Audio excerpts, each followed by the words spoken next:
Olá! Na aula de hoje nós vamos dar início ao nosso estudo do sistema cardiovascular.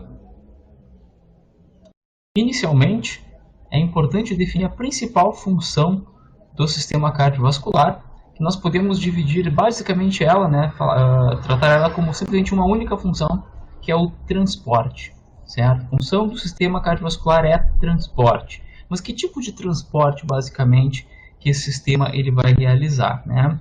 Então, o que vocês têm aqui, né? Primeiro, uma tabela. Essas tabelas são do Silverthorne, né? Do livro Silverthorne. E aqui vocês têm a separação, então, de transportes importantes que o sistema cardiovascular realiza. Então, aqui vocês têm, número 1, né? O que eu vou transportar? Oxigênio, certo? Que vai ser o principal gás a ser transportado lá do pulmão até todas as nossas células para conseguir, então, fazer uso da energia aeróbia. Vou transportar também nutrientes e água, ou seja, tudo que é absorvido, né, tudo que vem da nossa alimentação, que vai ser absorvido no trato gastrointestinal, vai imediatamente passar ao sangue e finalmente então ser distribuído pelo sistema cardiovascular para todas as nossas células.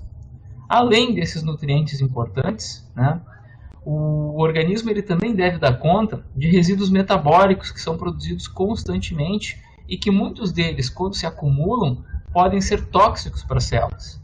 Então vocês têm esses resíduos metabólicos que são produzidos pelas células e, na maioria das vezes, são eliminados pelos rins a partir da formação da urina, que é alvo de outra aula que nós teremos mais adiante. Outra coisa importante, um outro produto metabólico que a gente está vendo aqui, né, é o CO2, o dióxido de carbono. Veja que aqui nós temos o oxigênio, que é o que de fato tem que sair do pulmão e ir até as células para o uso de energia aeróbia. E o produto desse nosso metabolismo aeróbio é exatamente o CO2, que tem que seguir agora o inverso desse transporte. Ele deve sair das células e finalmente ser eliminado a partir do pulmão. Isso tudo vai ser feito pelo sistema cardiovascular. Uma outra coisa importante, que é constantemente produzida pelo nosso organismo, é o calor. As nossas reações metabólicas, a contração muscular, por exemplo, né, ela gera muito calor. E esse calor, obviamente, ele é importante para manter as funções corporais, mas o excesso também, eventualmente, pode ser prejudicial. Então, nós temos que ter mecanismos eficientes de eliminar esse calor em excesso. E é a partir do transporte de sangue para a pele que a gente consegue, então, perder esse calor para o ambiente externo. Então, isso também é uma função de transporte relacionado ao sistema cardiovascular. E, finalmente, né, além desse tipo de transporte, né, ou do pulmão para as células, do rim para outras células, ou das células para o rim, das células para o pulmão, nós temos um material que deve ser constantemente transportado de célula para outra célula. Por exemplo, os hormônios que são produzidos pelo sistema endócrino, eles vão entrar onde? Na corrente sanguínea e vão chegar até uma célula-alvo. Então, hormônios vão ser transportados pelo sistema cardiovascular. Resíduos metabólicos, né? O que nós temos também, né? Nutrientes armazenados em outros tecidos. Por exemplo, o fígado ele pode armazenar glicogênio. E esse glicogênio pode ser quebrado e o produto dessa quebra é a glicose, que pode entrar na corrente sanguínea e ser captada por uma célula longe do fígado. Por exemplo, o músculo esquelético, o sistema nervoso central, que vão fazer uso então dessa glicose. Então tudo isso vai ser transportado pelo sistema cardiovascular. Além de outra coisa, né, a gente deve lembrar, todo o transporte ele vai ser feito pelo sangue dentro dos nossos vasos, né? E nesse sangue, além desses nutrientes e metabólicos, nós também temos células muito importantes para o transporte de oxigênio, para o transporte de CO2 e também, né, para a realização de processos importantes de proteção, onde nós temos células imunológicas e também temos várias células relacionadas com a coagulação do sangue. Então, tudo isso é encontrado, né, nessa função de transporte do sistema cardiovascular.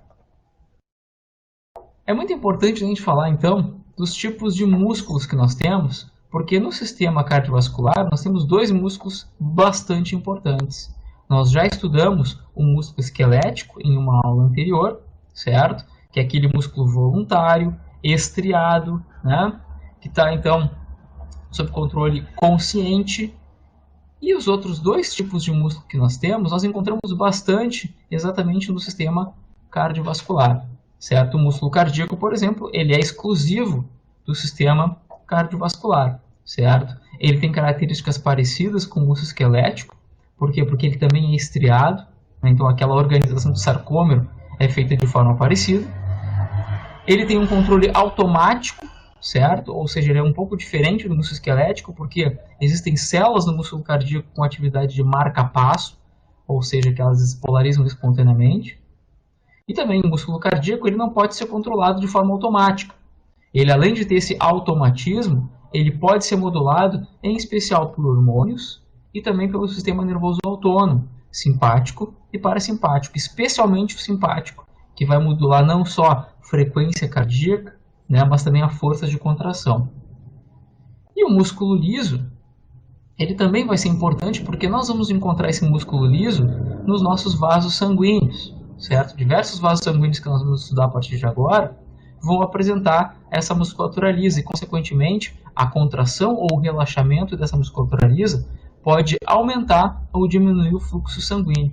Então, nós vamos ter nas aulas de cardiovascular aulas específicas sobre esse controle do músculo liso. Claro que o músculo liso ele também pode ser encontrado na parede de outros órgãos, né? Como é o caso de todo o intestino, né? Do nosso estômago, mas aqui no sistema cardiovascular é importante ressaltar então que ele vai se encontrar em vasos sanguíneos e ele é de controle involuntário, ele pode ser modulado a partir também de hormônios e também do sistema nervoso autônomo. Aqui só para diferenciar novamente, né, os tipos de fibra, então aqui vocês têm músculo esquelético, né, que são fibras alongadas, estriadas, como a gente pode perceber, e que apresentam ao longo de seu comprimento uma grande quantidade de núcleos. O músculo cardíaco, ele também vai ser estriado, mas notem que existe uma comunicação que pode acontecer de célula para célula. Ou seja, o potencial elétrico de uma célula pode ser rapidamente conduzido para o outro. Isso é característica do músculo cardíaco, certo? O músculo esquelético, por exemplo, ele não tem essas conexões entre as células. As células são separadas. Aqui nós temos junções que nós vamos estudar daqui a pouco, né? Além de apresentar ali no centro, né, um núcleo que vai ser responsável então por todos os processos aí de transcrição, né, tradução, etc., né, para controle genético. O que mais que a gente pode ver aqui do músculo liso? O músculo liso, ao contrário dos outros dois anteriores, ele é chamado de liso porque ele não é estriado. Então, o tipo de organização que os filamentos finos e grossos têm no músculo liso é completamente diferente do músculo cardíaco e do músculo esquelético. Por isso que ele é chamado então de músculo liso. Ele não vai ter estrias. Notem que essa musculatura lisa aqui, ela também pode estar eletricamente ligada uma célula à outra, que permite então que essas células conduzam potenciais rapidamente de uma para a outra. Então aqui nós temos um músculo liso, né, que vai ser encontrado em especial nos nossos vasos sanguíneos. De uma maneira geral, eu vou mostrar aqui para vocês, embora a maioria de vocês já tenha estudado bastante, né, nas aulas de anatomia, eu vou revisar com vocês, né, a circulação, certo? O que essa figura está mostrando? Né? Nós temos aqui o músculo cardíaco central, no sistema respiratório, né, onde você consegue enxergar o átrio direito, ventrículo direito, átrio esquerdo, ventrículo esquerdo, né? Vejam que esse lado esquerdo do músculo cardíaco, ele vai fazer parte então, né, do transporte desse sangue para grande circulação, certo? Então a gente vai chamar isso aqui de grande circulação, ou seja, vai bombear o sangue que vem lá do pulmão, rico em oxigênio, vai bombear esse sangue para todos os tecidos, tanto para membros inferiores, tronco, etc., como para membros superiores, cabeça e encéfalo. Então esse sangue ele vai ser bombeado a partir inicialmente aqui da nossa aorta, sob alta pressão, certo? Isso é algo bastante importante a gente considerar. A circulação periférica, né? A circulação ela trabalha sob alta pressão. Esse sangue vai chegar rico em nutrientes, oxigênio, para os tecidos. Esses tecidos vão extrair o material necessário, em especial o oxigênio, e os produtos metabólicos, em especial o CO2. Agora ele retorna dessa grande circulação, tanto o membro inferior quanto o membro superior, a partir das nossas veias cavas, superior e inferior, para o átrio direito, certo? Do átrio direito, então, ele passa para o ventrículo direito. Esse sistema funciona de baixa pressão, né, a partir de baixa pressão. O músculo cardíaco bombeia, então, para o pulmão, fechando, então, a nossa pequena circulação, certo? Onde esse sangue, então, ele vai ser trocado, ele vai entrar em equilíbrio com os gases dos alvéolos e vai seguir, então, pelos capilares pulmonares, né? Agora com bastante oxigênio e pouco CO2. E mais uma vez, esse sangue vai sair pelas veias pulmonares, vai entrar no nosso átrio esquerdo, e então vai passar para o ventrículo esquerdo e o ciclo se repete assim a vida toda do indivíduo, certo? Então, do ponto de vista funcional, em alguns momentos, inclusive, nós vamos dividir em grande e pequena circulação, certo? E muitas vezes, do ponto de vista fisiológico, a gente costuma separar em coração direito e coração esquerdo. Isso vai ser abordado nos próximos slides. O sistema de bombeamento, né, do sangue para os tecidos ali na grande circulação, ele necessita de uma grande quantidade de pressão, certo? Porque o músculo cardíaco ele tem que vencer as forças de resistência, né, o atrito, entre outras forças que vão estar atuando, né, nos vasos sanguíneos, para bombear esse sangue do músculo cardíaco até os nossos tecidos, certo? Onde é que vão estar os nossos tecidos, né? A gente vai ver aqui que nós temos uma modificação importante no sistema cardiovascular de diferentes tipos de vasos que estão descritos aqui. Então, o primeiro vaso que vai sair lá do músculo cardíaco é a aorta, certo? Esse sangue ele vai ser transportado pela aorta, então, para grandes artérias, certo? Esses vasos vão mudando de calibre, vão mudando um pouco de estrutura, até chegar às nossas arteríolas, certo? Que se localizam um pouco antes, então, dos capilares, que é exatamente onde vão haver as trocas, né, do sangue e também das nossas células. Então, nesse local aqui dos capilares que nós vamos ter as trocas, né, de material de nutrientes e oxigênio. Passando, então, agora para as vênulas, veias e, finalmente, chegando novamente lá no músculo cardíaco pelas nossas veias cava. Notem que a pressão ela muda muito, né? Se vocês forem comparar aqui, ó, tem uma alta pressão na aorta e essa pressão ela vai caindo aos poucos e quando ela passa pelas arteríolas ela cai de forma mais brusca, como vocês podem observar por esse gráfico aqui, né? Por que isso é importante? Porque nós vamos ver que a estrutura dos capilares, que é onde vão ocorrer as trocas, os capilares são muito finos e muito frágeis. Então, para evitar que exista dano e que, inclusive, haja extravasamento de líquido, né, edema nos tecidos, a pressão ela tem que ser baixa nesse sistema. Então, quem consegue frear essa alta pressão, né, são exatamente as nossas arteríolas, que elas vão funcionar como se fossem pequenos esfíncteres, né, uma grande quantidade de músculo liso, que consegue reduzir consideravelmente a pressão elevada que vem das artérias. E também essas arteríolas vão ser importantes no controle do fluxo sanguíneo, como nós vamos ver nos próximos slides, certo? Até que finalmente o sangue, então, ele chega de volta ao músculo cardíaco com uma pressão bastante baixa. Isso serve para a grande circulação, que trabalha, como eu falei para vocês, de alta pressão. No entanto, a circulação pulmonar, ou pequena circulação, né, que é essa então aqui do lado direito do músculo cardíaco, vai trabalhar sempre sob baixa pressão, que é o que a gente pode visualizar, né, nessa comparação aqui, ó, entre grande circulação, que a gente está vendo aqui, circulação sistêmica, certo? Então, observem que a pressão é bastante elevada e ela cai consideravelmente nas arteríolas, como eu descrevi anteriormente para vocês, né? Em comparação, a circulação pulmonar ela tem uma pressão muito mais baixa. Veja como é diferente, né? Então, um sistema que trabalha sob baixa pressão, em especial porque se localiza próximo do músculo cardíaco, né? Porque as células elas não mudam abruptamente de metabolismo e porque os vasos desse sistema, né, da circulação pulmonar, são bastante complacentes, o que significa que a pressão dentro desses vasos vai ser sempre mais baixa. E é o que a gente observa aqui. Pensando já em pressão, né, a gente pode já fazer uma associação direta dessa pressão com o fluxo. Basicamente, o tipo de fluxo que a gente está pensando aqui no sistema cardiovascular é fluxo de sangue, certo? Então, o fluxo de sangue, que é um líquido, que vai passar por dentro de um vaso, que está representado aqui por um tubo. Então, esse fluxo que que vai passar por dentro desse tubo aqui, né? Ele basicamente depende do que? De uma variação de pressão. Então, por exemplo, eu tenho que ter desse lado aqui uma pressão maior do que desse lado. E aí o que vai acontecer? O material ele vai ser empurrado nessa direção. Então o fluxo vai ser de onde tem mais pressão para onde tem menos pressão. Então sempre deve haver, para que haja fluxo, uma diferença de pressão.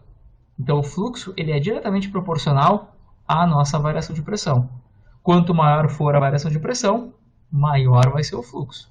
Então o que a gente está observando agora aqui, por exemplo, exatamente isso que eu expliquei para vocês. Para que haja fluxo tem que ter diferença de pressão. No exemplo A, que vocês estão vendo aqui, eu tenho essa extremidade aqui com uma pressão de 100 milímetros de mercúrio. Já chama atenção agora nessas unidades para vocês, né, milímetros de mercúrio. Por que a gente utiliza milímetros de mercúrio, né? Porque as pressões do compartimento cardiovascular são extremamente elevadas. E por isso que a gente trabalha então com um material mais pesado, que é o mercúrio. Certo? Quando a gente for estudar sistema respiratório, a gente vai falar muito em pressão em centímetros de água. Por quê? Porque lá as pressões são muito mais baixas, então a gente pode utilizar então, né, índices um pouco mais baixos. Mas aqui nesse caso que vocês estão vendo aqui, né, eu tenho no início do tubo 100 milímetros de mercúrio. E a pressão no final desse tubo, ela também é 100 milímetros de mercúrio. Vai ter fluxo aqui? Não vai. Por quê? Porque eu tenho que ter diferença de pressão. Para que tenha fluxo, a pressão em um determinado lado desse tubo deve ser maior do que a do outro. Se as pressões estão iguais, não tem diferença de pressão, não tem fluxo. Então tem que ter gradiente de pressão sempre, certo? Então aqui vocês têm outros dois exemplos, né? Um que eu tenho extremidade com 100 milímetros de mercúrio e a outra com 75 milímetros de mercúrio. Então qual é a diferença de pressão aqui? 25 milímetros de mercúrio, favorável então para empurrar o sangue desse lado para cá. No outro compartimento, o que eu vou ter? Agora eu tenho um valor menor, 40 milímetros de mercúrio, e na outra extremidade um valor de 15. Tem diferença de pressão? Tem. Então o fluxo ele vai acontecer da onde tem mais pressão para onde tem menos pressão, certo? Então aqui a pressão efetiva foi de 25 milímetros de mercúrio.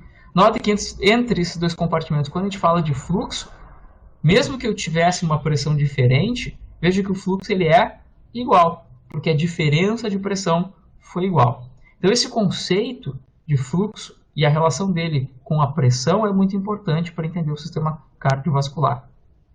Outra coisa importante em relação a fluxo, além da pressão, é a resistência. Que resistência é essa?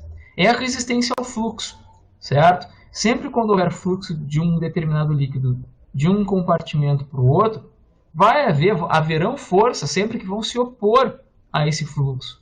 Em especial, né, o que a gente fala aqui é bastante do atrito do sangue na parede do vaso, que vai se opor a esse fluxo sanguíneo. E como vocês podem ver, então, a resistência ao fluxo ela é contrária ao fluxo.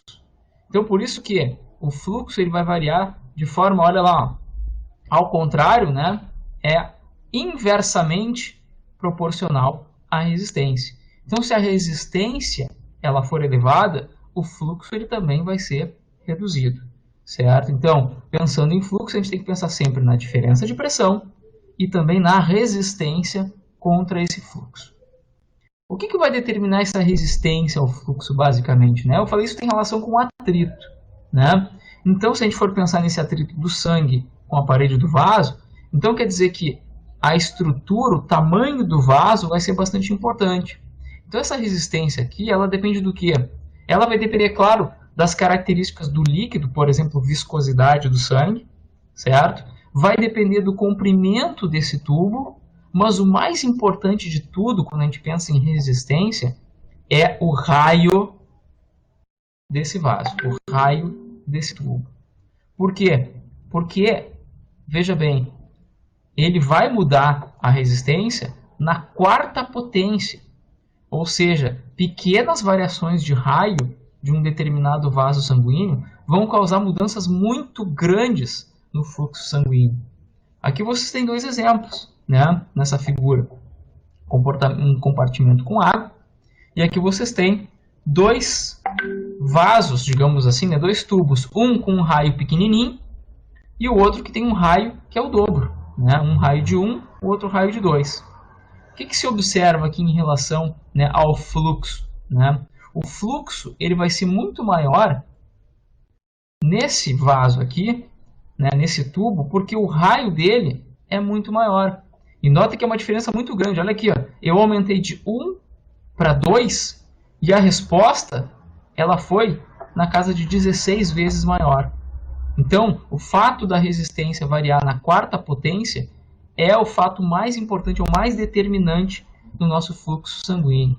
E se vocês lembrarem do que eu mencionei no início da aula, grande parte dos nossos vasos sanguíneos vão ter músculo liso. O que significa isso? O músculo liso ele vai estar presente na parede do vaso. Ou seja, hormônios, ou o próprio sistema nervoso autônomo, ou como a gente vai ver depois, né, a própria presença de alguns materiais metabólicos podem fazer com que esses vasos se contraiam, que a gente chama de vasoconstrição, que diminui o raio consideravelmente e, consequentemente, aumenta muito a resistência. Ou eu posso ter um relaxamento desses vasos sanguíneos, que vai induzir o que? Uma vasodilatação, e isso faz com que a resistência caia e com que um fluxo sanguíneo aumente. Então, esse conceito, né, de fluxo ele é bastante importante. Quando a gente pensar em fluxo, tem que pensar muito na variação de pressão, muito na resistência, que depende do quê? Especialmente do raio do vaso. E que esse raio vai ser controlado pelo tônus da musculatura lisa que o circunda. Tendo claro esse conceito, né, a gente pode pensar agora nos tipos de fluxo que nós podemos encontrar no sistema cardiovascular, certo? Então, o fluxo do líquido dentro dos nossos vasos. Esse fluxo ele depende bastante, o tipo de fluxo depende muito da velocidade desse fluxo dentro do vaso. O fluxo que vocês estão observando aqui, né, no A, vejam que ele é um fluxo, ele é bastante, olha ali como vocês podem observar, né, ele é bastante coordenado, é um fluxo organizado. Veja que ele está ocorrendo aqui, ó, em camadas diferentes, literalmente em lâminas. Por isso que a gente chama esse fluxo aqui de fluxo laminar. Esse fluxo ele é organizado, né? Só que essa organização depende muito da velocidade do fluxo. Se o fluxo ele ultrapassar uma determinada velocidade, se ele for muito rápido, essa organização aqui ela pode ser perdida. E o fluxo ele deixa de ser laminar e organizado e passa a ser agora turbulento, ele se desorganiza quando o fluxo ele é muito elevado, certo? Isso aumenta o atrito das moléculas aqui e elas passam a ter esse fluxo mais desordenado, certo? Por outro lado, nós podemos ter também um fluxo transicional, né? Se a gente for pensar aqui, por exemplo, ela é um vasinho reto, né, com uma velocidade de sangue mais baixa, então o fluxo ele pode ser laminar, organizado, e quando ele encontra aqui uma bifurcação, ele pode eventualmente então perder essa organização, né, e passar para um estado transicional, de transição. E aí, depois que ele passar por essa bifurcação, ele pode, dependendo da velocidade, se ela for mais baixa, voltar a ser fluxo laminar. Então tem essa grande diferença aí de fluxo, certo? Fluxo laminar, quando ele é um pouco mais lento, mais organizado e especial dentro de vasos mais retos, mais sem bifurcações. E o fluxo turbulento, quando ele é muito rápido ou quando ele está passando, então, por algum tipo de modificação do próprio vaso, né? Uma bifurcação, por exemplo, né? Uma divisão. Por que isso aqui é tão importante do ponto de vista cardiovascular? Número 1, fluxo lento, fluxo laminar, ele é silencioso, ele não gera ruído. O fluxo turbulento ou turbilionar, ele é um fluxo de alta velocidade e ele gera ruído. Tá, mas e daí? Por que a importância de saber se gera ou não ruído? Porque esse ruído ele é muito utilizado, esse conceito ele é utilizado, né, para a medida que muitos de vocês podem estar familiarizados com isso, né, na nossa medida de pressão arterial, certo? Como é que é feita essa medida de pressão? Aqui vocês têm então o aparelho para medida de pressão, né, o sinolamômetro, que ele depende então de um manguito, certo? Que dentro desse manguito então tem um compartimento que pode ser preenchido por ar, então ele pode se inflar, né? Aqui vocês têm uma válvula que permite então, e uma bomba, né, que vai permitir então que vocês apertem ela e que enchem esse manguito aqui de ar. E aqui vocês têm um registro, né, que vai estar medindo a pressão dentro desse manguito. Ok? Como é que a gente mede essa pressão arterial, né? Primeiro, a gente vai apertando aqui o manguito, né? E ele vai, então, se enchendo de ar. E ele vai comprimindo o nosso braço. Ora, dentro do braço eu vou ter uma série de vasos sanguíneos, né? Que conforme eu vou aumentando a pressão do manguito, olha lá o que vai acontecendo, os vasos sanguíneos do meu braço vão se comprimir. E, literalmente, eles vão se fechar. No momento que ele se fechar, não tem mais fluxo de sangue passando por dentro desse vaso, correto? Então eu interrompi completamente o fluxo de sangue, a partir de uma pressão que eu apliquei do lado de fora do meu braço. Como é que a gente faz agora essa manobra, né? Basicamente, o indivíduo que está medindo a pressão, ele aqui, vocês têm o estetoscópio aqui, né? Ele está tentando auscultar ruídos, certo? Vai escutar ruídos dos vasos. E aqui a pressão fica aparecendo. Quando a pressão é extremamente elevada, por exemplo, aqui acima de 120, que é o exemplo que está sendo visto aqui, os vasos estão fechados, não tem fluxo. O indivíduo ele começa bem devagarinho, aqui vocês estão vendo que tem uma válvula, né? O indivíduo começa a soltar essa válvula bem devagarinho e fica atento ao barulho pelo estetoscópio. E ele fica ouvindo e olhando também no medidor de pressão, né? Ele vai soltando a pressão bem devagarinho, então essa pressão vai saindo lá de 140, né, para 130, ela vai diminuindo, né? Não tem fluxo, nada acontece. No entanto, quando a pressão ela reduzir o suficiente para aquele vaso, olha ali, ó, ele abrir um pouquinho, olha ali. Ou seja, se ele está um pouquinho aberto, o que vai acontecer? Vai passar um jato de sangue aqui, certo? E esse jato de sangue vai passar como? Vai passar muito rápido. O que a gente aprendeu? Que tipo de fluxo vai passar por aqui? Fluxo turbilionar ou turbulento. E qual é a característica do turbilionar? Ele gera um ruído. Então, no momento que passar o primeiro jato de sangue ali, a pessoa vai auscultar, ela vai ouvir um ruído. Esse ruído significa o quê? O ponto de maior pressão. E aí o indivíduo olha no aferidor de pressão e aí ele, ó, o primeiro jato saiu com 120 milímetros de mercúrio, por exemplo. Certo? Que é aí dentro de um padrão de normalidade. E ele continua ouvindo o ruído. Continua soltando a pressão. Quando de repente ele solta a pressão o suficiente para o fluxo deixar de ser turbulento e agora passa a ser organizado novamente e ele vai virar laminar. Qual é a característica do laminar? Não gera ruído. E a pessoa para de escutar o ruído. Ainda tem pressão dentro desse vaso? Tem, só que ela é a pressão mais baixa, que é a nossa pressão arterial diastólica. Então, a partir dessa medida simples, utilizando conceitos fisiológicos, né, de fluxo, a gente consegue determinar pressão arterial sistólica e diastólica. A sistólica que é a mais alta e a diastólica que é a mais baixa.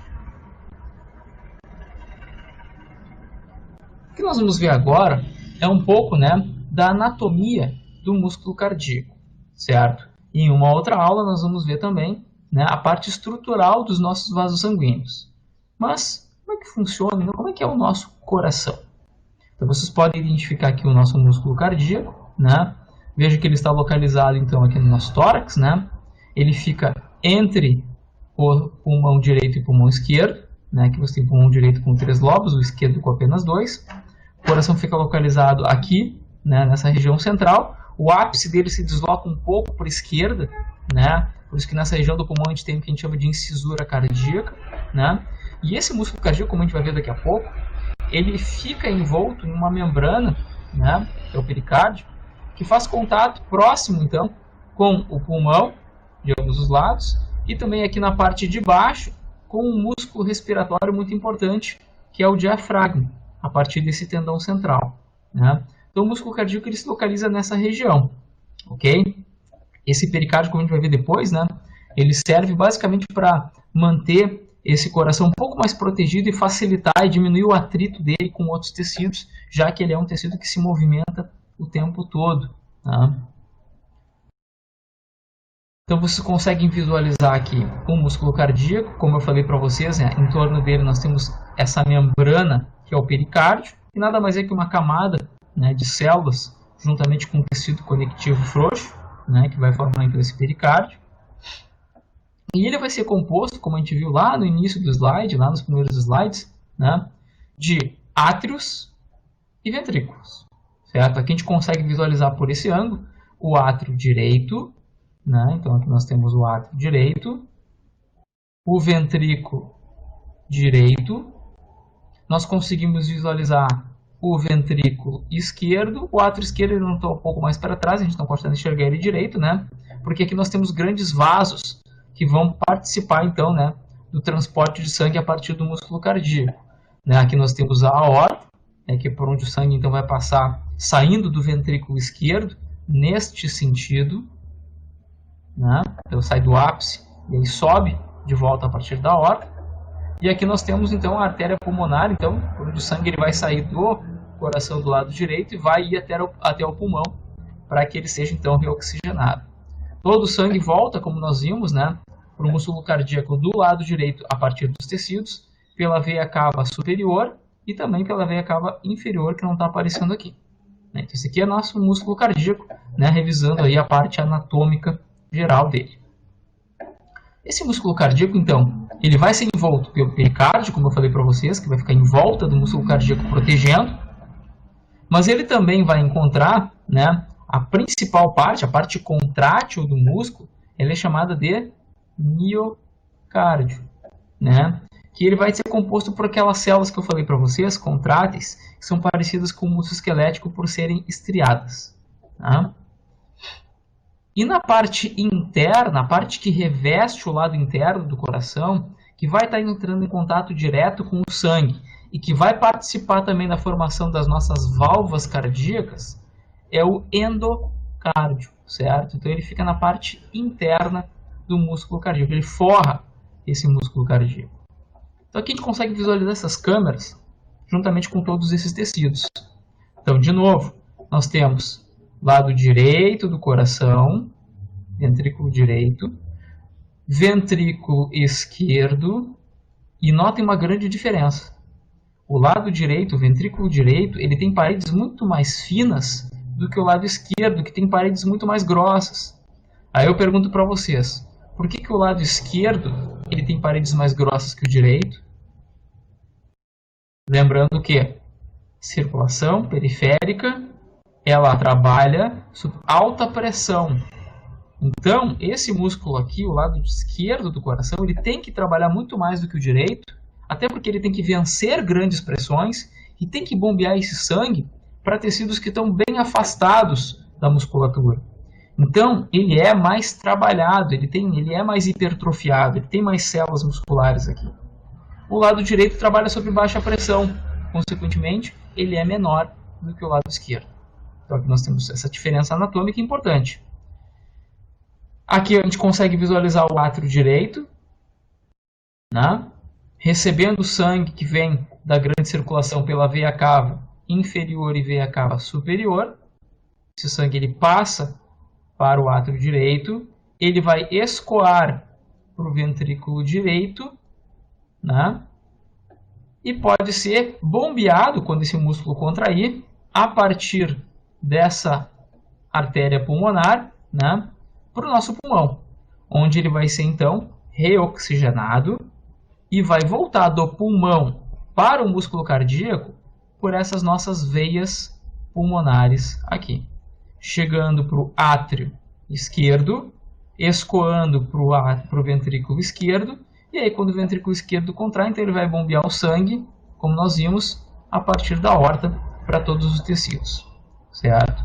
Notem que essa divisão que nós temos aqui entre átrios e ventrículos, né, não é um tecido contínuo. Nós temos uma divisão bem clara aqui de compartimentos, certo?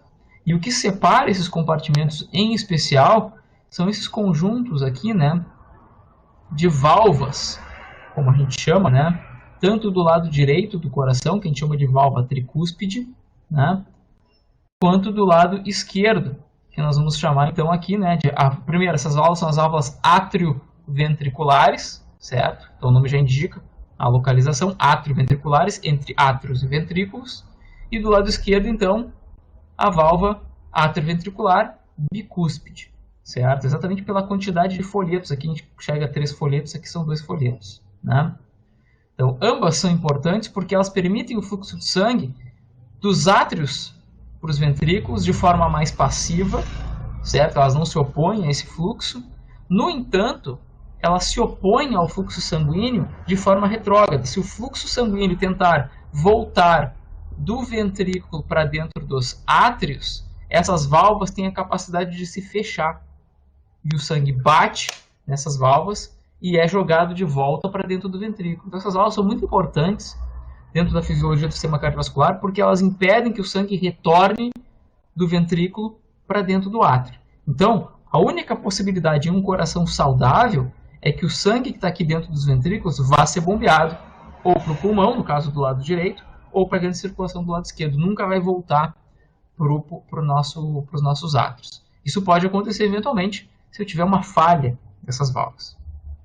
Então aqui a gente consegue enxergar essas válvulas de forma mais exclusiva, né? Então aqui vocês têm à esquerda, né, a válvula atrioventricular esquerda, que é mitral ou bicúspide, né? Porque a estrutura mitral é porque ela lembra muito, né, aquele chapéu, né, dos bispos, né, porque ela tem esse aspecto, né, e ela recebeu esse nome em função disso, mitral, né? E o lado esquerdo e o lado direito, então, né, tricúspide, a válvula atrioventricular direita, tricúspide, e do lado esquerdo, então, bicúspide ou mitral, né? Então vocês conseguem visualizar isso. Lembrando de novo que durante a entrada do sangue do átrio para o ventrículo, essa válvula fica aberta. Então o sangue basicamente escoa por dentro dessa válvula. No entanto, quando eu contraio a musculatura do ventrículo, a tendência desse sangue aqui por alta pressão é ir para qualquer lado, inclusive retornar para dentro do átrio. Só que isso não vai acontecer, por quê? Porque as válvulas elas vão se opor a esse movimento, elas se fecham e não permitem então esse refluxo de sangue para dentro do átrio. Então eu estou falando aqui de válvulas basicamente atrioventriculares, que ficam ali entre os átrios e os ventrículos. No entanto, nós também temos as válvulas que nós chamamos de válvulas semilunares, que vão se localizar na saída das nossas artérias aorta e também pulmonar, certo? Então a gente chama de válvulas semilunares. Para que essas válvulas elas servem? Para o mesmo princípio. Elas permitem o fluxo em uma única direção, que é o sangue saindo dos ventrículos e para dentro dessas artérias, né, tanto a aorta quanto a artéria pulmonar. Mas, como a gente vai estudar depois, esses vasos, essas artérias são extremamente elásticas. E existe uma tendência do sangue ele sair de alta pressão, bate, e a artéria empurra esse sangue de volta, certo? Em alta pressão. Por que o sangue não volta das artérias para dentro do ventrículo? Porque essas válvulas semilunares, elas se fecham. Resultado, o sangue só tem uma única direção a seguir, que é a partir das artérias, seguindo então, né, para as artérias de menor calibre, então em uma única direção, até chegar nas arteríolas, capilares, vênulas, veias, etc. Então, essas válvulas são muito importantes para permitir que o fluxo ocorra em uma única direção, ou seja, é do músculo cardíaco para os tecidos ou para o pulmão, e não de volta para ele.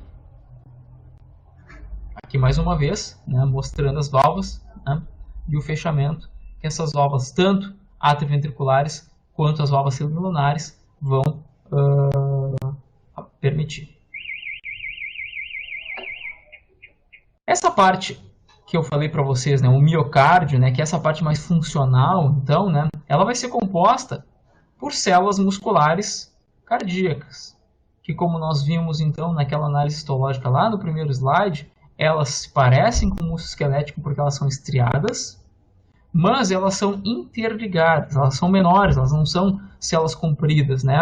Elas têm várias bifurcações aqui, mas o mais importante é que uma célula ela pode se comunicar com a outra a partir do que nós chamamos de discos intercalares, certo? Então aqui nesses discos intercalares nós temos várias proteínas que permitem que essas células sejam mantidas unidas umas com as outras, tem uma estabilidade para essa união, mas também proteínas que permitem uma ligação elétrica de uma célula para outra. Isso é extremamente importante porque o músculo cardíaco ele tem que funcionar como um sincício. O que significa isso? As células têm que se contrair todas ao mesmo tempo para aumentar a pressão do coração e mandar o sangue para os tecidos.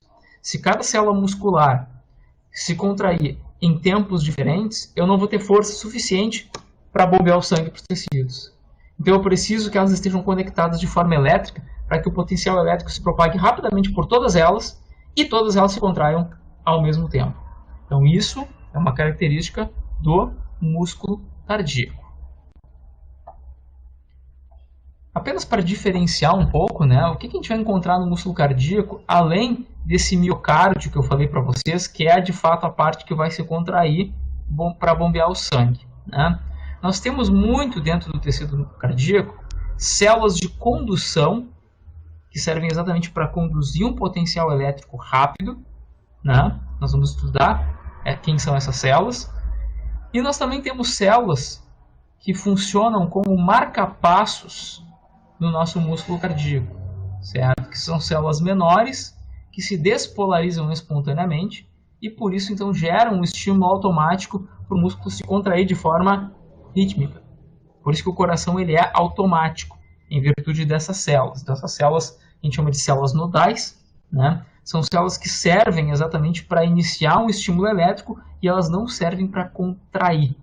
Certo? Então, nós temos basicamente esses três tipos de células aqui importantes que nós vamos discutir nas aulas de hoje e nas próximas aulas. Então, miocárdio operacional, certo? Que é o músculo cardíaco que vai se contrair e bombear o sangue. Fibras de condução, tecido de condução, né? Que não serve para contrair, serve para conduzir potencial elétrico de forma mais rápida. E, finalmente, as células nodais, que servem, então, para gerar estímulos elétricos de forma espontânea. Aqui apenas mais uma vez para diferenciar o que a gente vai encontrar, né? O que a gente encontra dentro de uma célula muscular. Muito parecido com o que a gente vai encontrar no músculo esquelético, certo? Nós vamos encontrar miofibrilas, são aquelas organelas alongadas especializadas em contração, encurtamento, que nós encontramos os filamentos finos e grossos, exatamente igual, distribuídos da mesma maneira, né? Que no filamento lá no músculo esquelético, né? Com algumas pequenas diferenças que eu vou abordar quando eu falar de contração. Um sarcoplasma que vai encontrar então mitocôndrias, especialmente no músculo cardíaco, que é um tecido extremamente oxidativo, é um músculo que não para nunca, então consequentemente ele tem que ser muito resistente à fadiga. Então toda a energia dele vai vir de mitocôndrias, né? Metabolismo então aeróbio, oxidativo. Ele também vai apresentar aqueles túbulos T que nós vimos, né, que são prolongamentos da membrana plasmática, então tudo muito parecido com o músculo esquelético. E ele também vai apresentar aqueles canais, né, que permitem, né, detecção de voltagem e também fluxo de cálcio, que são os receptores de rianodina, né, lá no nosso retículo sarcoplasmático, né, e também lá no túbulo T, que a gente vai ver, os receptores de dihidropiridina, que não estão descritos aqui, mas que também vão aparecer no músculo cardíaco. Eu vou revisar isso com vocês, né? E no retículo sarcoplasmático, além de eu ter uma proteína que vai liberar o cálcio do retículo para fora, ou seja, para o citoplasma, eu também vou encontrar, igualzinho que nós temos no músculo esquelético, uma bomba chamada de cerca, né? Que é uma cálcio-ATPase, que ela vai retirar o cálcio do citoplasma de volta para o retículo, ou seja, ela vai fazer transporte ativo. Então, exatamente o que a gente encontra no músculo esquelético, então muito parecido, né? No entanto, existem algumas pequenas diferenças que devem ser discutidas aqui em relação a essa contração e o controle dessa contração. Primeiro de tudo, aqui vocês conseguem enxergar então, né, a estrutura da célula muscular cardíaca estriada e naqueles discos intercalares, então, uma série de proteínas que vai permitir a comunicação de uma célula com a célula vizinha. Nesse disco intercalar, como eu falei para vocês, além de proteínas que não estão aparecendo aqui, mas são proteínas de ancoramento, né, que vão dar estrutura, né, manter uma célula ligada fisicamente à outra, eu também vou encontrar pequenos canais, certo? Que vocês estão olhando aqui, de uma célula e também da célula vizinha. Aqui você tem a membrana de uma célula A e aqui você tem a membrana de uma célula B. Notem que ambas têm canais, E esses canais se ligam perfeitamente nos canais da célula vizinha. O que acontece aqui? Nós temos o que nós chamamos de connexons, né? Conexinas, que vão permitir o que? Olha lá, se eu tenho um canal aqui, ó, eu tenho uma conexão, uma ligação elétrica direta de uma célula para outra. Ou seja, eu posso ter íons que vão estar passando de uma célula para outra. Então, quando um potencial elétrico é desenvolvido na célula A, por exemplo, que eu tenho entrada de cargas positivas aqui, essas cargas positivas podem se propagar para a célula B e promover uma despolarização rápida dessa célula B. E imediatamente se propagar para a célula vizinha e assim por diante. Então, essa região aqui, né, onde nós temos esses discos, nós temos essas proteínas que são fundamentais para transmitir o sinal elétrico de uma célula para outra, permitindo que o músculo cardíaco se contraia então como um sincício, né? Todas as células se contraindo ao mesmo tempo. E em relação à contração muscular, então, né? Já que essas células são tão parecidas, onde é que está a diferença da contração do músculo esquelético para o músculo cardíaco?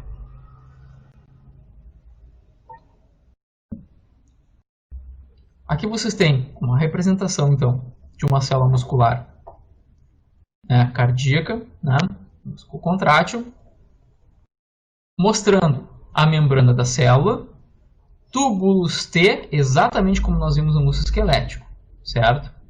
Retículo sarcoplasmático, armazenando cálcio dentro dele, então, retículo sarcoplasmático, armazenando cálcio, membrana e túbulo T, e aqui a gente tem aquela tríade, né? Onde nós temos as cisternas do retículo juntamente com o final do túbulo T. Aqui nós temos a organela contrátil, né? Onde nós temos então os filamentos finos e grossos, né? Grossos ali vocês podem observar então no centro do sarcômero, com a cabeça da miosina voltada para todos os lados, e os filamentos finos, então, em vermelho aparecendo ali. Né? Então, contração, quando a gente tem interação, relaxamento, quando essas moléculas não estão fazendo aquelas pontes cruzadas. Qual é a diferença aqui do músculo cardíaco? Né? No músculo esquelético, se vocês forem lembrar, né, eu tinha a despolarização da célula ocorrendo na membrana celular, e quando chegava aqui nessa proximidade aqui do túbulo T com o retículo sarcoplasmático, nós tínhamos o que nós chamamos de receptores de dihidropiridina, né? DHP, dihidropiridina, né? Que eram proteínas sensíveis à voltagem, que estavam diretamente ligadas, fisicamente ligadas, com uma outra proteína, que é um canal que a gente chama de canal de rianodina, certo? Assim, RIA. Quando o potencial elétrico ele se propagava aqui, essa proteína ela detectava a variação de voltagem, mudava de forma e ela literalmente puxava esse canal de um estado fechado para o estado aberto. O cálcio saía do retículo sarcoplasmático e dava início ao processo de contração, exatamente como nós vimos no músculo esquelético, certo? A gente não vai revisar esse processo agora. Quem esqueceu algum detalhe desse processo, volta lá no nosso vídeo de contração muscular, porque ela é exatamente igual, ok? Mas então qual é a diferença aqui no músculo cardíaco? Acontece que esses canais, essas proteínas que eu acabei de descrever para vocês, o receptor de dihidropiridina e esse canalzinho aqui de rianodina, eles não estão fisicamente conectados, eles estão separados. Então como é que vai funcionar isso? Né? Conforme eu vou despolarizando essa célula, esse canal aqui, ele é um canal de cálcio sensível à voltagem. Então, o que eu estou dizendo? Ele é sensível à voltagem. Então, se eu tiver mudança de voltagem, ou seja, quando eu estiver despolarizando a célula, ele percebe isso. O que acontece? Antes ele estava fechado. Quando ele percebeu a despolarização, ele abriu. E ele é um canal de quê? De cálcio. Cálcio é íon positivo. O que vai acontecer com esse cálcio? Ele vai entrar. Esse cálcio que está entrando aqui, ele vai ser extremamente importante, por quê? Porque ele vai poder participar do processo de contração muscular, como a gente viu, né? A gente depende desse cálcio para a contração muscular, mas esse cálcio que entrou, ele pode se ligar quimicamente nesse receptor de rianodina, fazendo com que esse canal se abra.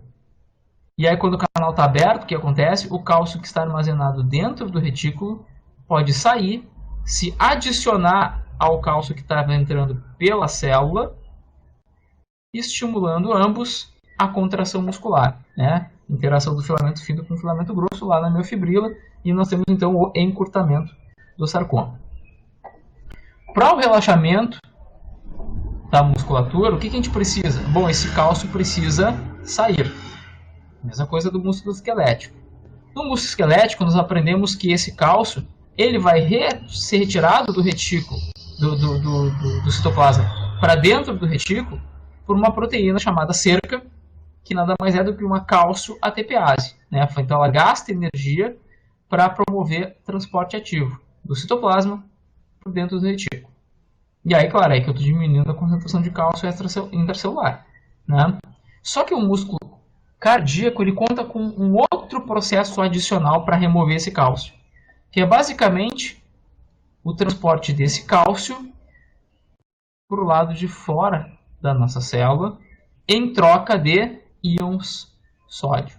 Então, na membrana celular, eu vou ter um transportador que vai pegar o cálcio acumulado dentro da célula e jogar para fora em troca de sódio. Certo? Lembrando que o sódio ele tem uma tendência sempre de entrar nas nossas células. Por quê? Porque sempre existe um gradiente que é mantido pela nossa bomba de sódio e potássio. A bomba de sódio e potássio ela mantém a nossa célula com pouco sódio dentro. Lembram disso? Então, por essa diferença química, a tendência natural do sódio é sempre tentar entrar. E conforme ele vai entrando, ele vai retirando o cálcio de dentro da célula. Então, diferente do músculo esquelético, nós temos mecanismos de entrada e de saída do cálcio um pouco diferentes. A entrada do cálcio na contração do músculo cardíaco depende de forma direta da entrada do cálcio por esse canal aqui, que é dependente de voltagem. O cálcio que entra liga no receptor de rianodina, permitindo que o cálcio do retículo também saia. E aí eu vou ter contração. A saída do cálcio também é diferente. O cálcio ele vai retornar para o retículo pela bomba de cálcio, cálcio ATPase ou cerca, e ele também vai sair desse citoplasma, sendo jogado para fora em troca de sódio. Certo? O que vocês podem observar aqui depois, para vocês estudarem, né, é a sequência de eventos que eu falei para vocês, né, que eu acabei de descrever para vocês. Então, olha lá, vamos passo a passo aqui. Passo número 1. Tem um potencial de ação chegando por uma célula adjacente, então esse potencial de ação está se propagando por toda a membrana celular, inclusive pelo túbulo T, que é um prolongamento. Quando ele passa por aqui, olha lá, ele abre um canal de cálcio voltagem dependente, que é esse de dihidropiridina aqui. O cálcio ele entra, ele se liga no receptor de rianodina e ele abre esse canal. O cálcio sai do retículo sarcoplasmático. E aí o que vai acontecer? Eu vou ter então uma soma de sinais que vai fazer com que o nosso sarcômero se encurte, né?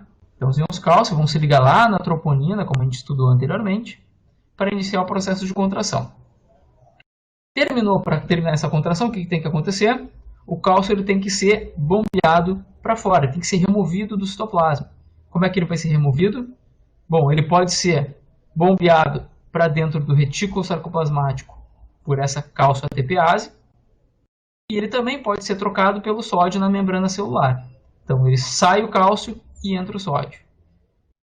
Como é que isso aqui funciona? Basicamente esse sódio está entrando, por quê? Porque eu tenho um gradiente que ele é gerado e mantido constantemente pela nossa bomba de sódio e potássio. Claro isso? Pois bem.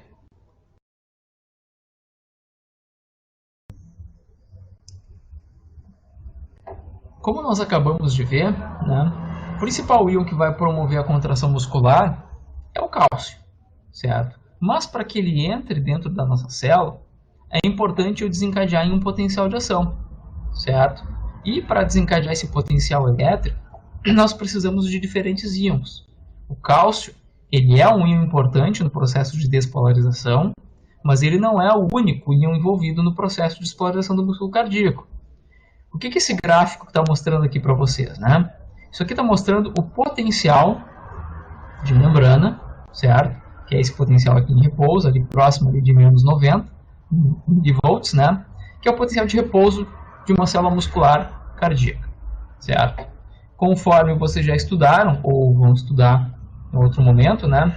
O potencial de repouso ele é mantido nessa célula até que um estímulo seja aplicado. E essa célula vai sofrer um processo de despolarização, que se atingir um determinado limiar, que a gente chama de limiar de estabilidade, vai haver um potencial de ação na forma de tudo ou nada. O que está acontecendo aqui? Observem que o pico de potencial elétrico no músculo cardíaco, nessa célula muscular cardíaca que vai se contrair, ele é causado pela abertura de canais de sódio voltagem dependentes, algo que nós vimos em outros exemplos, em outras aulas. Então, abrem-se canais de sódio voltagem dependentes e, consequentemente, o sódio tem uma tendência muito grande de entrar, ele entra.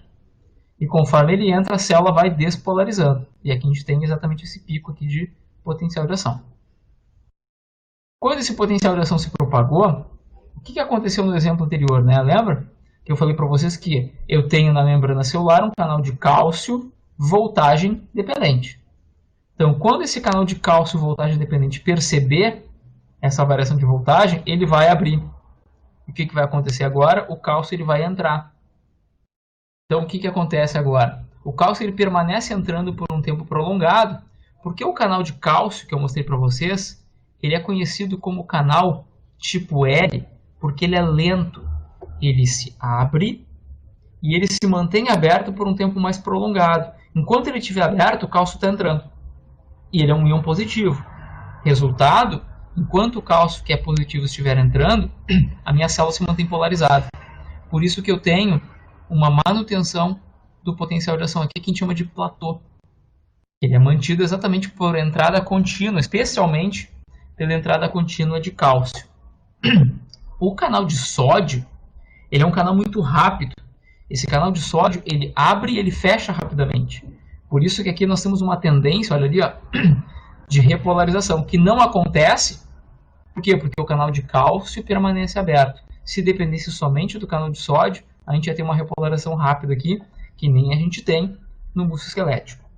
Então, nós temos, nesse caso particular, uma diferença bem grande entre músculo cardíaco e esquelético. No músculo cardíaco, eu tenho a manutenção da despolarização pelo influxo contínuo do cálcio. Quando o canal de cálcio finalmente se fecha, nós vamos ter, basicamente, a parada de entrada de íons positivos e os canais de potássio, que também são voltagem dependentes, vão se abrir. Quando o potássio começar a vazar para fora da célula, que essa é a tendência natural do potássio, né? Ele sai da nossa célula porque a concentração de potássio é bastante elevada dentro da nossa célula. Então, conforme ele vai saindo, a nossa célula vai repolarizando até retornar para o valor de repouso.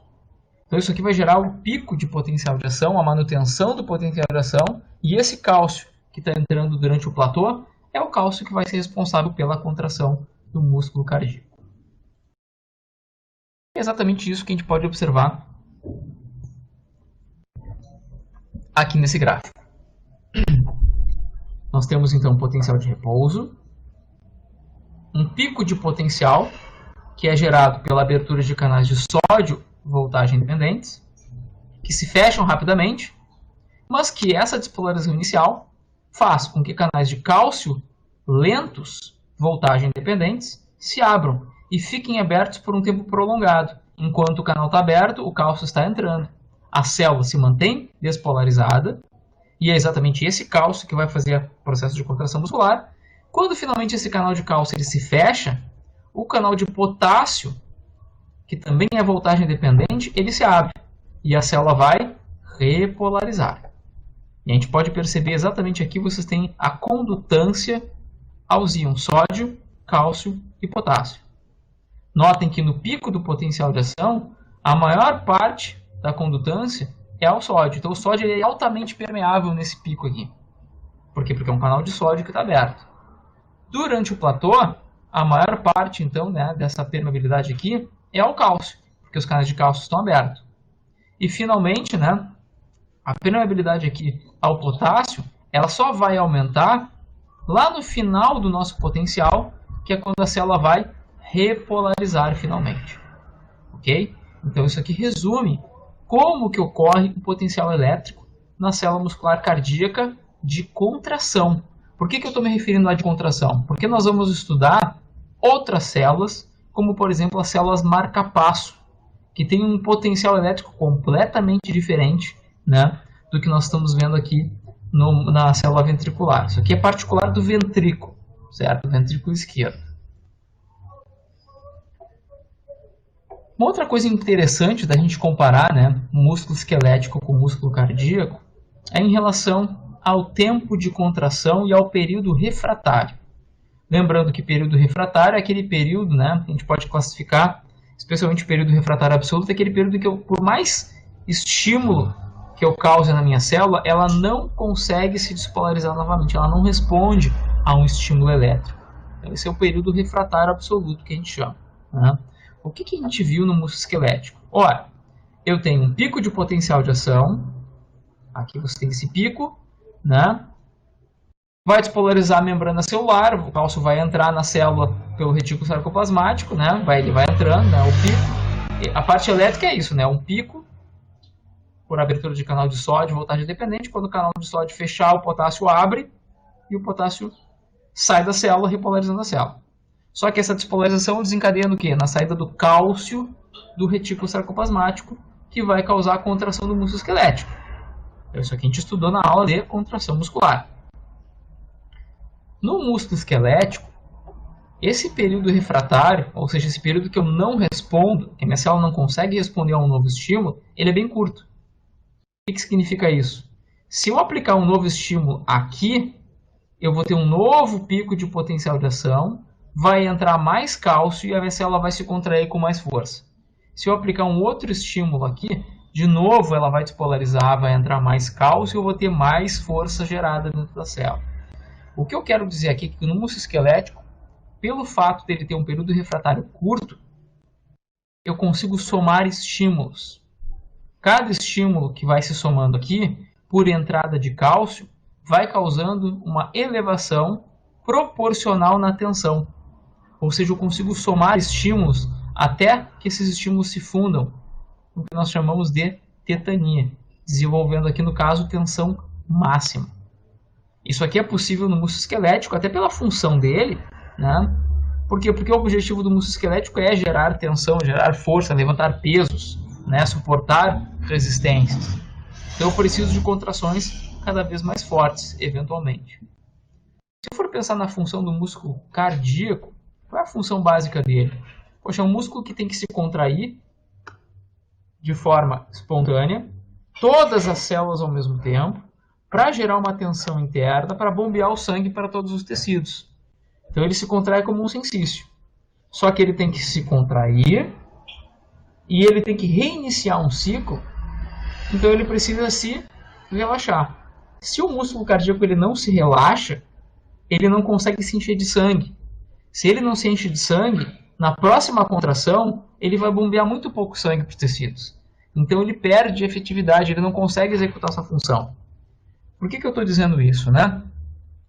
Porque o músculo cardíaco, ao contrário do esquelético, o período refratário dele é muito maior.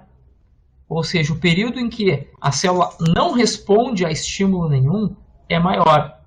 Qual é a importância disso, né? Aqui vocês têm, olha lá, né? O pico de potencial de ação, aqui você tem potencial elétrico, né? Em vermelho e contração muscular em azul. Então eu tenho lá o pico do potencial elétrico na célula muscular, né, que é causado pela entrada de sódio, a manutenção do platô, que é causada pela entrada de cálcio, e finalmente a repolarização completa até o potencial de repouso pela entrada de potássio. Isso a gente acabou de ver. Conforme o cálcio está entrando aqui durante esse platô, eu estou induzindo contração muscular. Então o músculo cardíaco está se contraindo e, consequentemente, bombeando o sangue para os tecidos. Certo? Agora, notem que o músculo ele só consegue se relaxar por completo quando a célula se repolariza totalmente. Notem que durante esse período, enquanto ela não se repolariza totalmente, eu não consigo estimular essa célula novamente. Por quê? Porque eu tenho um período refratário muito longo. Então, por mais forte que seja o estímulo, não adianta, o músculo ainda não relaxou, ele ainda não vai contrair de novo. Isso faz com que eu consiga gerar uma tensão durante a contração muscular, que eu consiga bombear o sangue de forma efetiva para os tecidos, mas obrigatoriamente o músculo tem que se relaxar por completo para que ele se encha de sangue novamente e para que quando eu iniciar um novo ciclo, eu tenha sangue suficiente para bombear para os meus tecidos. Então esse período refratário longo no músculo cardíaco garante que o coração vai se encher de sangue por completo, para que eu consiga bombear e executar a função de bomba muscular, né, na forma mais plena possível. Então, essa é uma diferença bastante grande e importante entre músculo cardíaco e músculo esquelético. E aqui está a comparação das duas, né? O músculo esquelético, então, tem um potencial de ação em pico, né? Se despolariza e rapidamente se repolariza. E isso gera, então, essa contração muscular, contração e relaxamento. O período refratário ele é curto, ou seja, eu posso estimular várias vezes esse potencial elétrico e cada vez que eu fizer isso, vai entrar mais cálcio. Quanto mais cálcio eu tiver dentro da minha célula, maior vai ser a tensão. Consequentemente, eu consigo somar estímulos e aumentar a produção de força. No músculo cardíaco, o potencial elétrico ele tem um pico, um platô e depois a repolarização. E aí eu vou ter uma contração seguida de um relaxamento. Mas eu não consigo causar sequências de estímulos, somação de estímulos, porque o período refratário absoluto ele é grande. De maneira que o músculo ele tem que se relaxar completamente para iniciar um novo ciclo novamente. Okay? Isso garante que o músculo cardíaco se encha de sangue para que eu possa bombear no ciclo seguinte. O que vocês estão observando aqui, né, que a gente vai ver na próxima aula, é a quantidade de células que nós podemos encontrar, né, no músculo cardíaco e os tipos de potenciais elétricos que podem ser gerados em cada uma delas. Então, por exemplo, o que a gente acabou de ver aqui é a célula do ventrículo. Está aqui, o ventrículo, olha lá. Ó. Pico de potencial de ação, platô e depois a repolarização. Certo? Isso aqui a gente consegue enxergar, né, nos ventrículos. Mas notem que eu tenho outras células com comportamentos elétricos completamente diferentes. Certo? E depois nós vamos estudar, né, que as células marca-passo, por exemplo, que nós temos aqui, né, nódo sinoatrial, que a gente vai estudar na próxima aula, esses potenciais eles são muito diferentes, o que permite que essa célula se despolarize espontaneamente, gerando aquele automatismo cardíaco. Ok? O que vocês medem, né, o que o médico mede, quando ele vai lá fazer o eletrocardiograma, nada mais nada menos é que é uma soma de todos os eventos elétricos que estão acontecendo em todas as células do músculo cardíaco. Ou seja, o eletrocardiograma ele não mede a atividade elétrica de eventos celulares.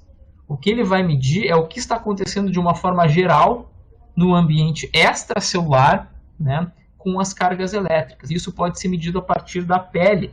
Por isso que nós vemos então o eletrocardiograma. Então o eletrocardiograma ele mede a atividade geral elétrica do coração, mas não confundam isso com a atividade elétrica de cada célula em particular, certo? Eu não estou vendo aqui potenciais de ação nesse eletrocardiograma. Estou vendo basicamente a mudança geral de eletricidade causada pela atividade elétrica do coração. O músculo cardíaco, como bomba, ele pode ser modulado, certo? Ele pode ser modulado de forma extrínseca e de forma intrínseca também. O que significa extrínseca e intrínseca? Extrínseca significa uma modulação que acontece por fatores externos ao músculo cardíaco. Por exemplo, a inervação para o músculo cardíaco. O músculo cardíaco, como nós vamos estudar depois, ele é inervado pelo sistema nervoso autônomo, simpático, em especial, mas também parasimpático, que pode modular tanto a frequência cardíaca quanto a força de contração. Resultado, esse tipo de estímulo ele é extrínseco, e por isso que nós chamamos então essa modulação de extrínseca. O outro ponto de vista que a gente tem que enxergar na modulação é que fatores internos também podem induzir modificações, ou seja, modulação intrínseca. Um dos pontos interessantes pode causar essa modulação intrínseca, né, é o que nós chamamos de mecanismo de Frank-Starling. É uma modulação executada pelo grau de enchimento de sangue do músculo cardíaco. Então, eu vou falar um pouco desse mecanismo de Frank-Starling para vocês, mas para isso a gente tem que apenas retomar um pouco, né, acerca desse mecanismo de contração muscular que a gente acabou de ver. Então aqui vocês têm a representação, né, novamente aqui, né, do músculo cardíaco, ventrículo, com membrana celular, canais de cálcio voltagem dependentes, né, túbulos T, fazendo conexão aqui próxima, né, então, com o retículo sarcoplasmático, que armazena bastante cálcio, e todos os transportadores envolvidos no processo de contração. O que nós aprendemos, né? Bom, o potencial de ação aqui, ele depende da entrada de sódio, que é esse pico de potencial de ação, por canais rápidos de sódio voltagem dependentes. A manutenção desse platô, que é basicamente realizada pelos canais de cálcio lento, presentes aqui na membrana celular, que permite que o cálcio permaneça entrando nessa célula enquanto o canal estiver aberto. Então, o canal está aberto, ele é lento, ele demora para se fechar. Esse cálcio ele vai entrando, ele vai fazendo o quê? Estimulando a contração, mas também, como a gente deve lembrar, estimulando a saída de mais cálcio do retículo sarcoplasmático, né, por meio daqueles receptores de rianodina. O cálcio ele se acumula e vai fazer então, né, com que os filamentos finos e grossos sofram então um movimento, aquele deslizamento, né, e consequentemente de contração. Para que esse músculo relaxe, o que tem que acontecer? O cálcio ele vai parar de entrar. Por quê? Porque esses canais lentos eles se fecharam. O potássio ele vai sair e a célula vai se repolarizar. E esse cálcio que está aqui armazenado dentro do citoplasma, ele deve ser removido. E nós vimos que ele é removido tanto por uma bomba de cálcio, que faz transporte ativo, chamada de cerca ou cálcio ATPase, e também por um transporte que joga o cálcio para fora em troca de sódio que entra dentro dessa célula, certo? Por que eu estou retomando isso, né? Porque, como eu falei para vocês, essa modulação cardíaca aqui, ela tem fatores extrínsecos e também fatores intrínsecos que podem aumentar, por exemplo, a força de contração do músculo cardíaco. Aqui vocês podem visualizar nessa figura, né, a ação de alguns hormônios, como catecolaminas, que vão ser secretadas lá pela nossa glândula suprarrenal, né, lá na medula, ou mesmo pelo próprio sistema nervoso autônomo simpático, de forma direta por noradrenalina. Então, o que vocês têm aqui, né? Nós vamos entrar agora nos mecanismos de sinalização celular, mas o que a gente consegue enxergar é que os hormônios e os neurotransmissores simpáticos, eles podem facilitar a entrada de cálcio dentro dessa célula e também a ligação desse cálcio lá no filamento de actina. E quando ele faz isso, ele estimula um aumento na força de contração. Então, o que a gente está vendo aqui? Uma modulação da função cardíaca de forma extrínseca, conduzida então por hormônios ou por neurotransmissores. Então, só para vocês enxergarem isso de forma mais específica, olha lá de novo, né?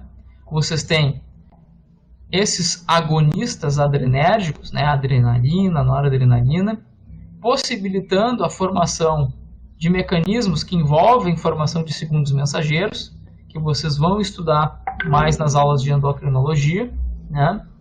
Onde nós vamos ter a ativação de sistemas que vão sensibilizar os filamentos contráteis ao cálcio, aumentando a força de contração, mas também modulando a quantidade de cálcio intracelular. Por exemplo, ativando a entrada de cálcio dentro da célula e também uma remoção mais rápida de cálcio de volta para o retículo sarcoplasmático.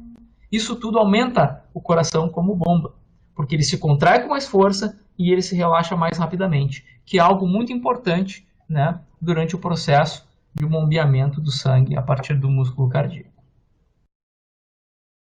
O outro lado, que seria o mecanismo de Frank-Starling, ou seja, mecanismos intrínsecos, se refere a um fenômeno muito interessante que acontece no músculo cardíaco.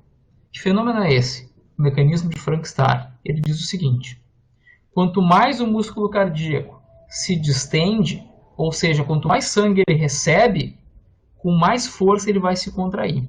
Então é um mecanismo muito sensível ao estiramento do músculo cardíaco. Então veja que por que ele é intrínseco? Porque ele depende do aumento de sangue dentro do músculo cardíaco. Então, quanto maior o coração ele fica, porque eu tenho um fluxo sanguíneo aumentado, com mais força ele vai se contrair. Então isso é intrínseco. Por que esse fenômeno acontece, né? Aparentemente esse estiramento do músculo cardíaco, ele induz uma entrada aumentada de íons como o cálcio, que fazem com que o músculo se contraia com mais força. Eu vou ter uma contração mais forte em decorrência de um estiramento do músculo. Então esse mecanismo é muito importante da gente lembrar, porque eu vou falar desse mecanismo em outras aulas, quando eu for falar de controle do débito cardíaco e da pressão arterial. Então, novamente, o que é o mecanismo de Frankenstein? É um mecanismo intrínseco de modulação da função cardíaca, que diz que quanto mais distendido é esse músculo cardíaco, com mais força ele vai se contrair. Então, esse é um princípio aí importante de modulação intrínseca da função cardíaca. Por fim, eu queria mostrar para vocês, né, um pouco da resposta automática que o músculo cardíaco ele tem, certo? Nós vamos falar de forma específica, né, sobre a transmissão desse impulso elétrico no músculo cardíaco, mas é importante que a gente compreenda que além das células musculares do ventrículo, que servem exclusivamente para a contração, o músculo cardíaco se contrai de forma automática. E essa contração automática, né, remete então o termo de automatismo cardíaco. Então, o coração ele funciona de forma automática, né? Ou seja, se eu remover o coração de um determinado animal, né, e colocá-lo sobre a mesa, por exemplo, ele ainda vai permanecer contraindo e relaxando, né, bombeando sangue por algum determinado tempo. Por quê? Porque ele tem essa função automática, né? Tem alguns filmes clássicos que mostram isso. Indiana Jones, por exemplo, é um filme que alguns de vocês já devem ter assistido, né, em que o indivíduo retira o coração de outra pessoa e o coração continua batendo. Isso se refere, né, ao automatismo cardíaco, exatamente com essa característica. O coração ele basicamente funciona de forma autônoma, né? Por quê? Porque eu vou encontrar dentro desse músculo cardíaco conjuntos de células chamadas de células marca-passo, né? O que é uma célula marca-passo? Marca-passo é um conjunto, né, uma estrutura que se despolariza eletricamente de forma espontânea. Nós encontramos esse tipo de célula no músculo cardíaco, especialmente em dois locais importantes, que são os nossos nodos sinoatrial, por isso que você tem aqui esse SA, nódo sinoatrial, e o átrio ventricular, que eu vou falar na próxima aula. O que vocês estão enxergando aqui, né? Você tem esse nódo sinoatrial, que é uma célula marca-passo, ou seja, ela despolariza espontaneamente. E como nós vimos para a estrutura do músculo cardíaco, nós temos todas as células do músculo cardíaco muito bem conectadas a partir daquelas junções comunicantes, certo? A gente tem várias proteínas aqui, ó, que conectam essas células umas nas outras de forma elétrica. Então, se eu estou dizendo que essa célula se despolariza espontaneamente, significa que o potencial elétrico que foi gerado aqui vai rapidamente se propagar para a célula vizinha, que vai passar para a próxima, para a próxima, para a próxima, e assim por todas as células musculares ao mesmo tempo. O resultado, eu vou ter todas elas respondendo de forma elétrica e se contraindo ao mesmo tempo, como um sensício, como bomba, né? Então, essas células marca-passo que vão dar o ritmo do nosso músculo cardíaco. E aqui eu estou mostrando para vocês algo que é bem diferente do que a gente viu lá no ventrículo, né? Que são os potenciais elétricos de uma célula marca-passo. Como é que era de novo, né, uma célula do músculo do ventrículo? Eu tinha um potencial de repouso, ficava ali em torno de menos 90. Quando essa célula era estimulada, eu tinha um pico, seguido de um platô e depois de uma repolarização, até voltar para o repouso. O que vocês estão enxergando aqui? Primeiro, lá no ventrículo, se vocês prestarem bem atenção, o meu potencial de repouso ele é estável. Olha ali, não tem variação nenhuma. A célula só responde de forma aguda quando eu estimulo ela. E aí eu vou ter platô e depois repolarização. Se vocês compararem com o que vocês estão enxergando aqui, eu tenho um potencial de repouso nessa célula que ele não é estável. Olha aqui, ó, ele é instável, a célula ela permanece, mesmo em repouso, constantemente despolarizando, bem devagarinho. Ela vai despolarizando bem devagarinho, até que finalmente ela atinge o limiar de estabilidade, e aí eu vou ter um pico seguido de repolarização. Só que depois que ela repolariza, o que acontece de novo? Ela começa novamente a despolarizar bem devagarinho, até atingir o limiar, e mais uma vez eu vou ter pico e repolarização.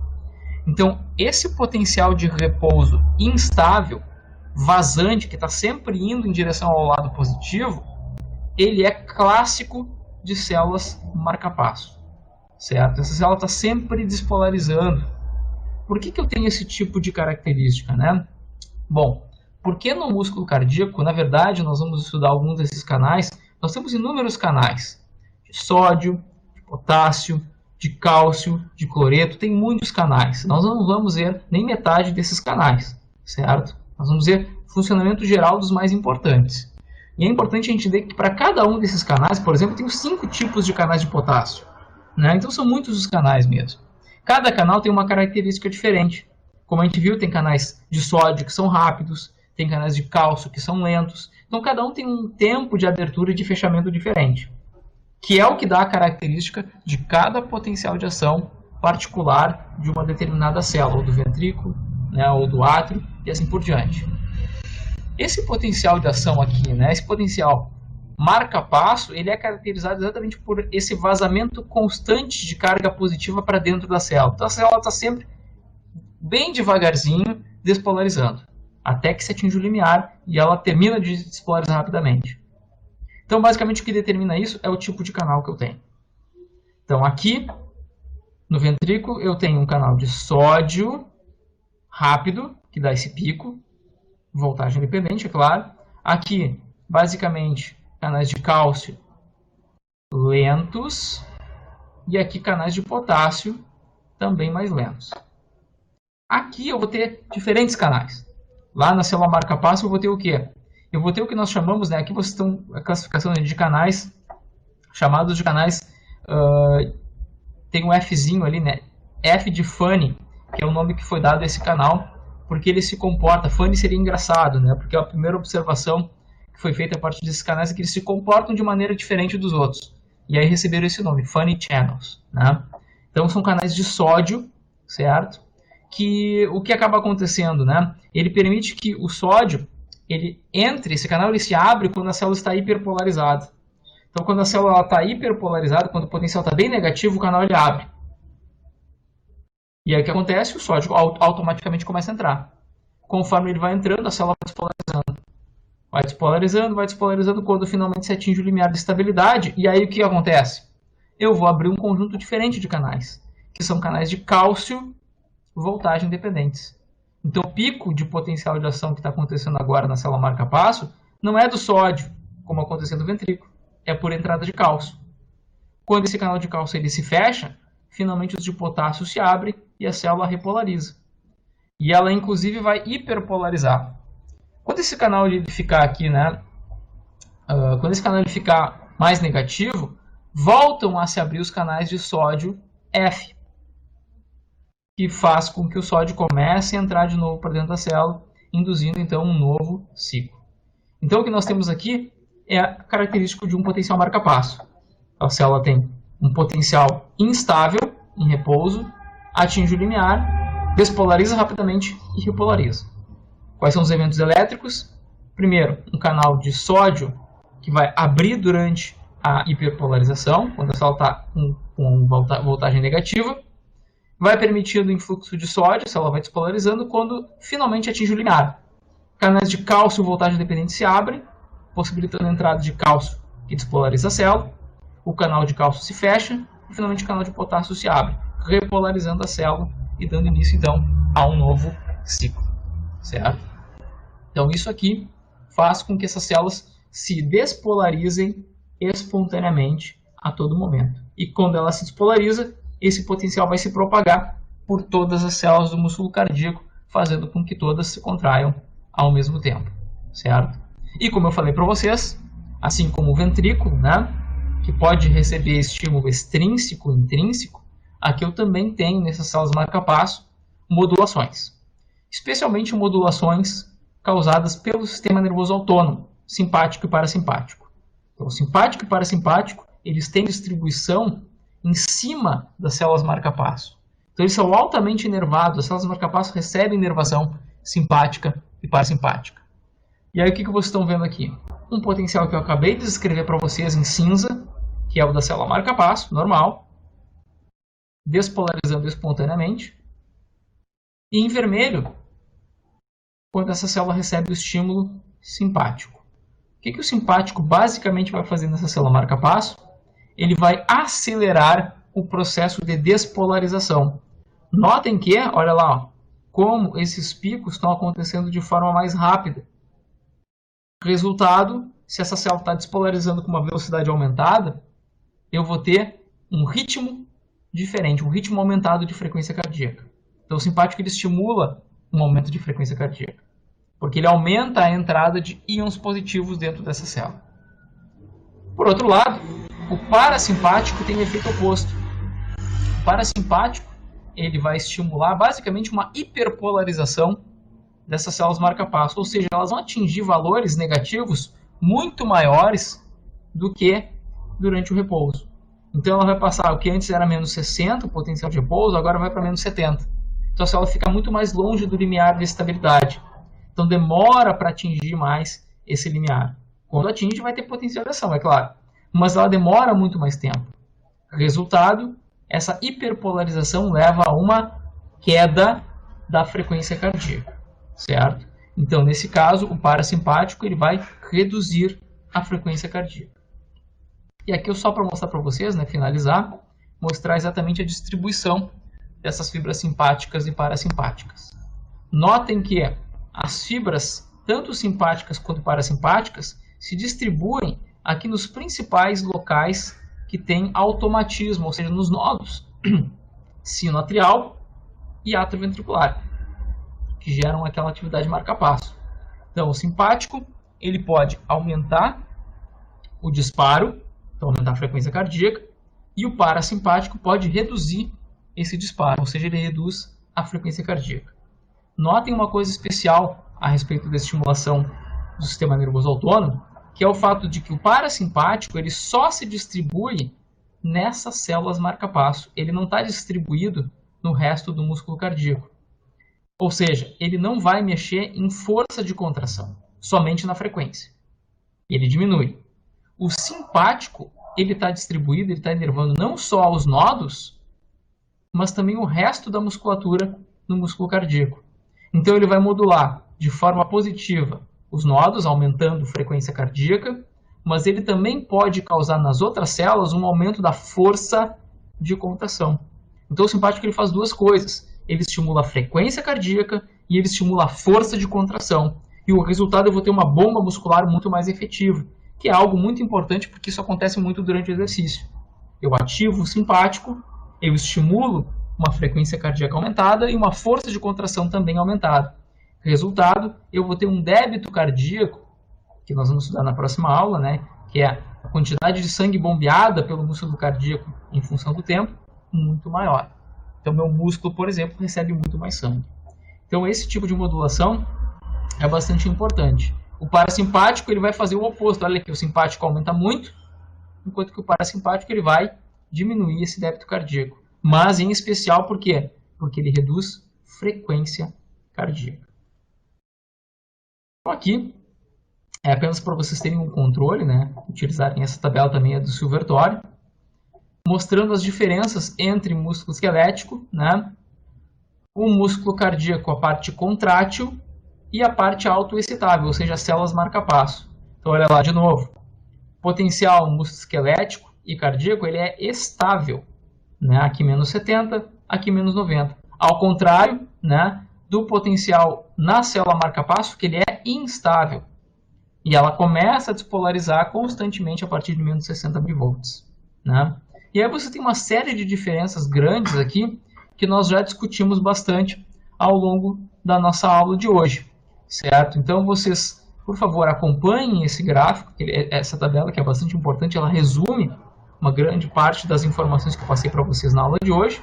Estudem bastante esses slides. E a nossa aula de hoje termina por aqui. Espero que tenham aproveitado, bons estudos e até a próxima aula.